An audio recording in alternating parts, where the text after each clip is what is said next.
अस्सलाम वालेकुम। आईटीमेट पाकिस्तान में खुशामदीद। मैं हूं आपका होस्ट अहमद शाह।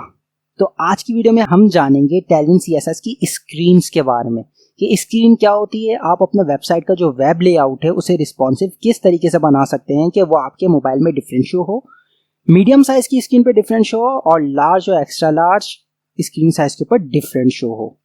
तो टेलविन सीएसएस क्योंकि Next.js 13 को सपोर्ट करती है, तो जब कभी भी आप Next.js 13 की जो नई ऐप क्रिएट करते हैं, जनरेट करते हैं, तो वो आपको ऑप्शन ज़रूर देता है कि आया आपने टेलविन सीएसएस इंस्टॉल करनी है या नहीं।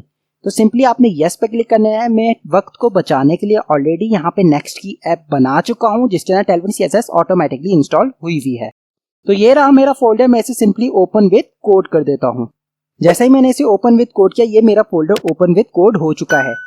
अब क्योंकि टेलविन जानना है तो इसके लिए ये जरूरी नहीं है कि आपको टेलविन के जो कोड्स हैं वो याद हों, बट टेलविन के कोड्स को लिखने में एक आसानी करने के लिए VS कोड का एक्सटेंशन है। क्या आपने सिंपली एक्सटेंशन पे आना है और सर्च करना है टेलविन CSS।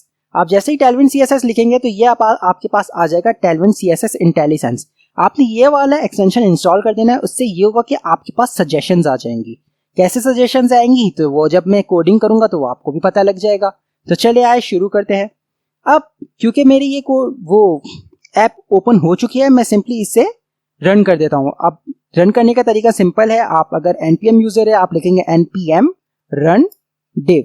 अब आप जैसे ही npm run div लिखेंगे तो आपकी ऐप रन हो जाएगी। क्योंकि मैं yarn का यूजर हूं तो मैं सिंपली लिख देता हूं yarn div।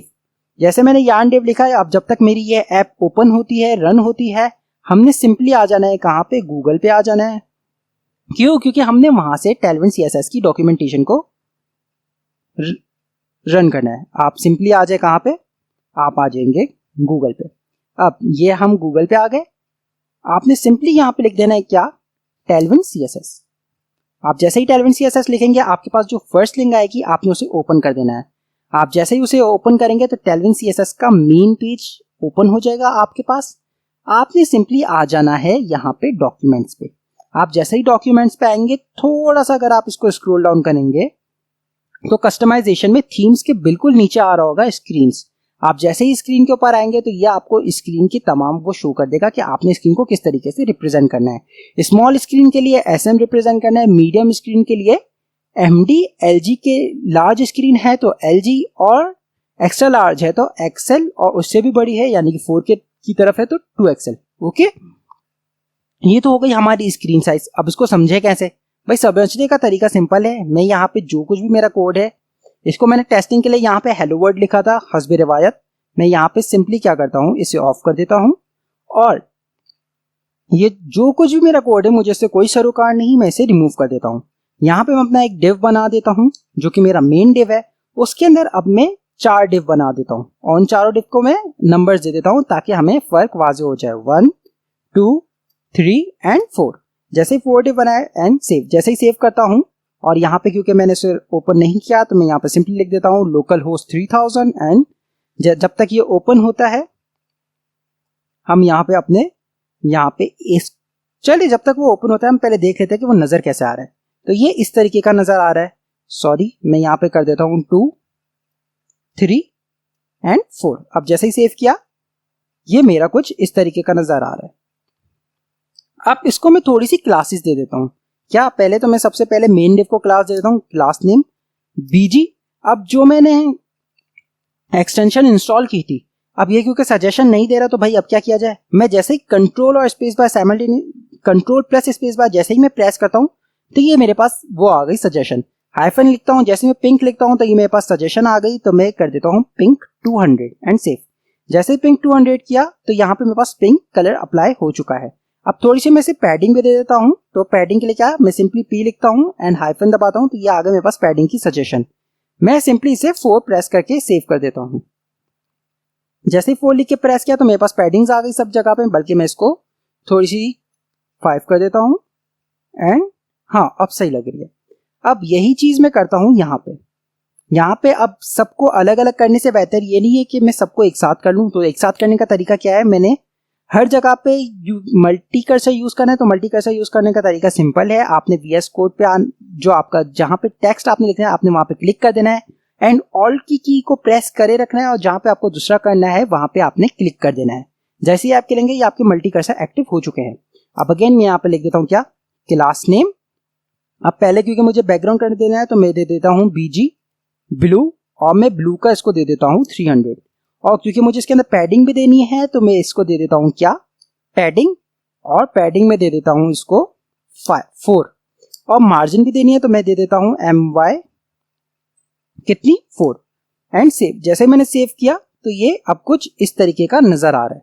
ओके, तो अब क्योंकि मुझे इसको स्क्रीन के ऊपर काम करना है तो अब हम यहाँ पे स्क्रीन के ऊपर काम करते हैं।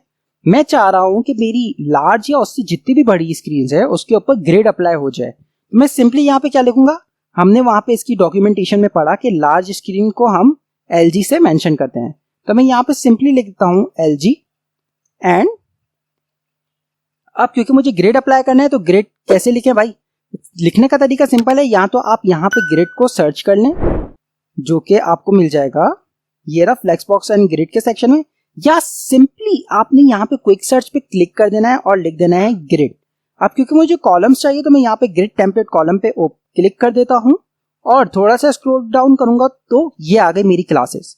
मैं इस क्लास को सिंपली कर देता हूँ कॉपी, एंड जो मैंने यहाँ पे कोड लिखा हुआ है इस LG को तो अभी के लिए रिमूव कर देता हूँ और यहाँ पे कर देता हूँ उसको पेस्ट। तो मैं चाह रहा हूँ भाई मेरा ग्रिड तो हर जगह पे लगा हो, बट ये जो कॉलम 4 है ये खाली हो किसमें, LG में, और गैप 4 भी हो मेरा किसमें, LG में। ये हो गया।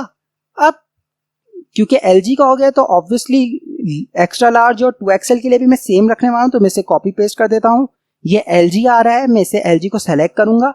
अब कंट्रोल D जैसे ही प्रेस करूंगा तो इसका नेक्स्ट जो सेम वर्ड होगा उसका डुप्लीकेट सेलेक्ट हो जाएगा। जैसे ही मैंने कंट्रोल D प्रेस किया, कंट्रोल+D, तो ये हो गया। मैं इसे रिमूव करके सिंपली कर देता हूं क्या, एक्सेल, एंड अगेन मैं इसे कॉपी कर देता हूं और पेस्ट कर देता हूं।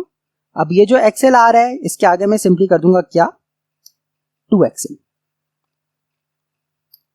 एंड ये हो गया। अब ये हम लोग की लार्ज, एक्स्ट्रा लार्ज और 2XL स्क्रीन के लिए तो हो गया। अब मीडियम स्क्रीन के लिए हमें करना है। ओके, तो हम क्या करते हैं, हम इस कोड को अगेन एक दफा फिर से कॉपी कर देते हैं गैप तक, और ग्रिड के बाद में कर देता हूं इसे पेस्ट। अब मीडियम स्क्रीन के लिए क्या करना है, हमने मीडियम स्क्रीन के लिए खाली MD लिखना होता है, तो मैंने यहाँ पे लिख दिया MD, और यहाँ पे भी मैं लिख देता हूँ क्या, MD। और यहाँ पे आ रहा है ग्रिड कॉलम 4, तो मैं कह रहा हूँ 4 नहीं भाई, खाली मुझे 2 कॉलम्स दो, तो मैं यहाँ पे कॉलम्स 2 लिख दिया, और गैपिंग मुझे दे दो आप थोड़ी सी ज्यादा, 7 की कर दो, 7 होती है, एंड हाँ 7 होती है, गैप 7, एंड सेव। जैसे ही सेव किया, अब मेन तो रह गया हमारी मोबाइल स्क्रीन के लिए। तो मोबाइल स्क्रीन के क्या करना है, आपने मोबाइल स्क्रीन के लिए सिंपल लिख देना है SM।